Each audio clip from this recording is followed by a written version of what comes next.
Yo, what's going on, guys? It's your boy, Mr. Action, back at you with another episode of Packed In Action Figure Reviews, where we give you that action that's packed in. And on today's episode, we are going to be taking a look at the newly released Marvel Legends Wolfsbane, a part of the Zabu Build-A-Figure. And honestly, guys, this has been a figure that has been long awaited to be done.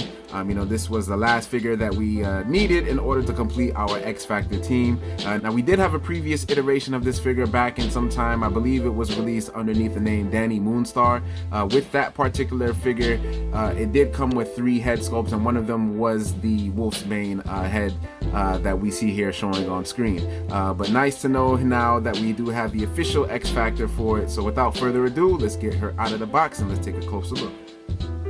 And ladies and gentlemen, here we have Rain Sinclair, aka Wolfsbane, out of the box. And honestly, I feel like Hasbro did a phenomenal job with the execution of this figure. I definitely do like the way that it looks. However, this figure does suffer from some poor articulation, which is a bit of a bummer because, when I think of a werewolf kind of character, I definitely do feel like they should be a little bit more flexible when it comes down to certain things, especially considering that Wolfsbane does run on all 4s. It definitely would have been nice just to get that extra dynamic articulation.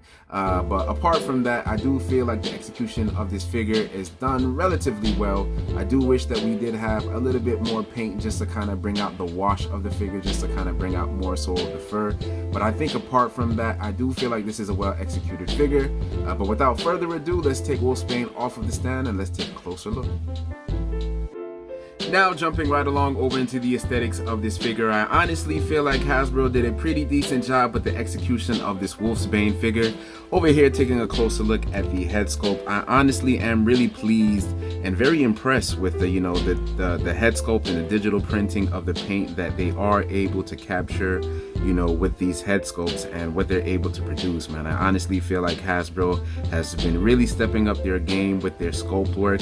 And looking at this Wolfsbane, we can definitely see here that it has definitely done itself justice. So Wolfsbane here, she kind of has like that Wolverine / kind of beast kind of head sculpt, and I think that it came out really good. Even taking a look at the digital printing of the head sculpt, I honestly feel like the paint is just getting a lot much more better than than from what we've had previously in the years before.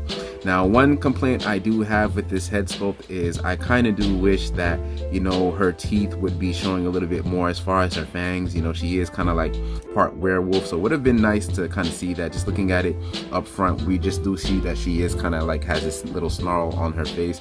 And then taking a look at the back of the head sculpt here, we do see the same thing. It does appear to be like there is some kind of wash in there. It's almost like a brown and an orange, and that is one thing that I did want to notice, notate again, is that the color of her skin is a bit on the argumentative side. Normally when I think of Wolfsbane, I think of her being a little bit of a darker complexion, but with different iterations of characters, you are going to have different things. Now, moving down over into the actual costume design itself, I think that the paintwork on this is very clean. Taking a look over here at the X logo, we see that it's painted really nicely. Even here, looking at the silver on this zipper, it came out absolutely fantastic. And over here, taking a look at the waist, we do see that she has this belt. Now, this belt is sculpted on here, so this belt is not going to move, which honestly is not a big deal. I actually prefer it this way, less moving parts, the better. Then we also do have a little bit of silver, metallic silver paint on the buckles, on the straps, and I'm really liking it. Then taking a look over here at the back of the costume, we do see that the paintwork is still relatively clean, man. And honestly, the design for this costume is relatively simple.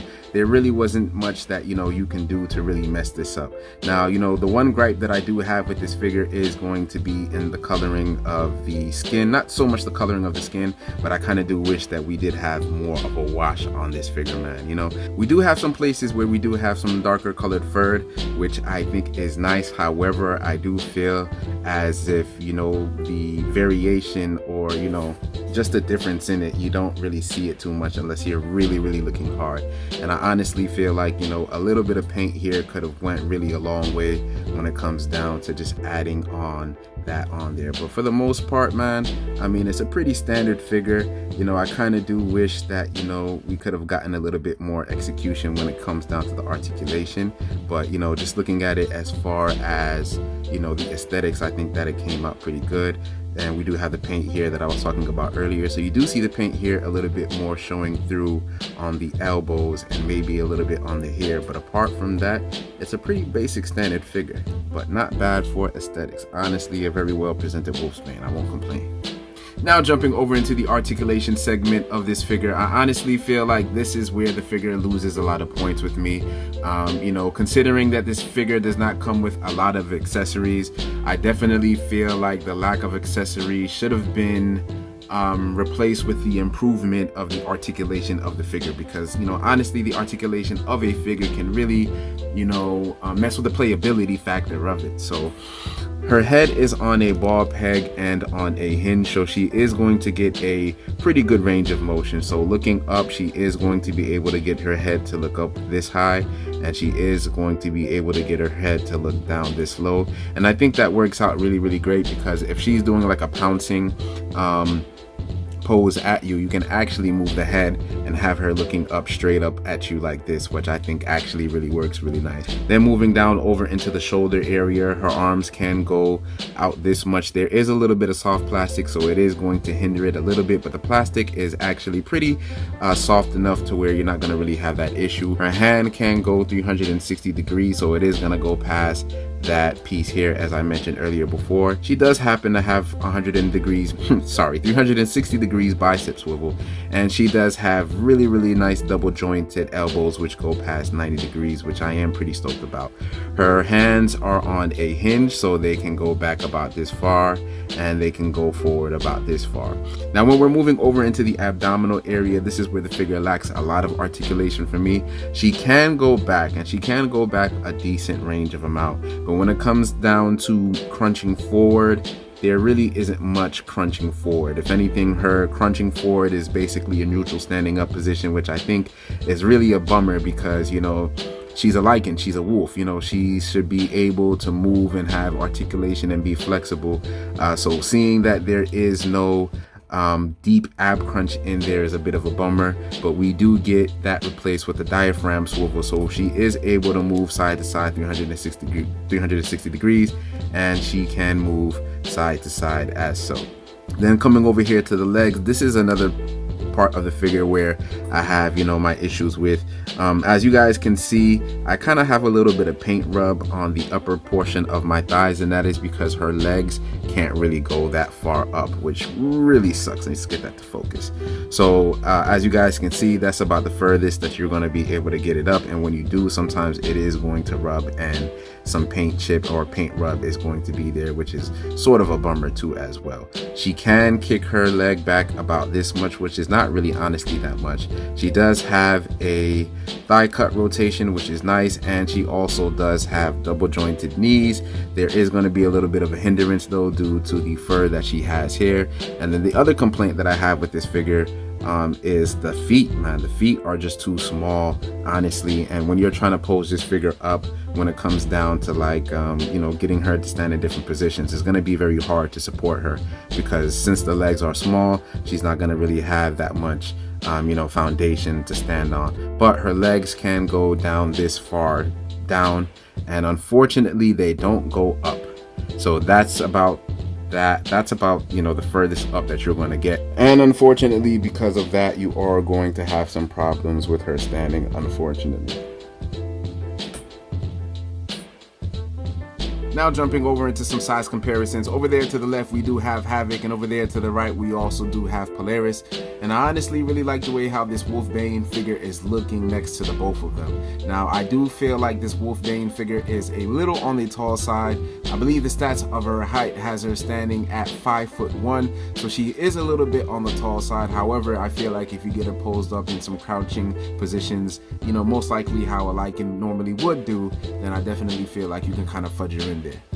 And looking at some more size comparisons, over there to the left we have Forge, the leader of the xfactor, and then over there to the right we also do have the newly released Marvel Legends Cable. And man, you know, again, I really do like, you know, how this Wolfsbane figure looks, you know, next to these two guys. I just really wish the articulation for this Wolfsbane figure was just a lot more better. And for some other female Marvel Legends characters, over there to the left we do have the Jubilee, a part of the VHS collection, and over there to the right, we also do have Jean Grey, which was a part of the three-way love triangle 3-pack. And over there to the left, we have Dazzler, and over there to the right we also do have our X-Men 97 Wolverine. And for some of your beastly characters, over there to the left we do have the new Sabretooth that was a part of the 2-pack wave of the Wolverine 80th years anniversary. And over there to the right we also do have, in my personal opinion, one of the best Marvel Legend figures up till now, the Beast figure with the lab coat. And I definitely really like the way how, you know, this figure looks next to both of these guys. You know, you can definitely see the resemblance in the hairstyle with Beast and Wolfsbane, so I definitely like the way that it's looking. So after all is said and done, I think Hasbro delivered as far as the aesthetics of the presentation of the Wolfsbane figure. However, I do feel like it suffers a lot in the articulation department, and considering that this is a character that is supposed to be agile and quick and dynamic in motion, I do feel like it was a missed opportunity to, you know, definitely capture that.